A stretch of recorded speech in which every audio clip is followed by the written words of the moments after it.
Hi everyone. In this video, I'll show you how to add text in Premiere Pro. To get started, look for the Type tool in the toolbar. Click on it to activate the tool. Now, move your cursor to the program monitor where your video is displayed. Click anywhere on the screen where you want your text to appear.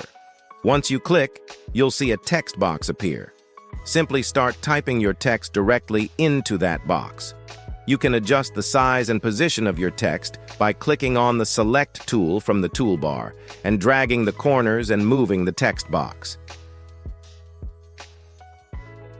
If you want to customize the font, color, or other properties, head over to the Essential Graphics panel on the right side of your screen. Here, you'll find options for changing the font, size, alignment, and more.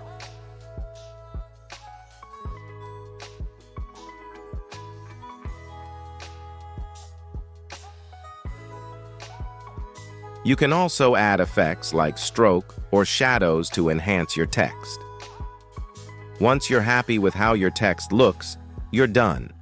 Just play back your sequence to see how it appears in your video.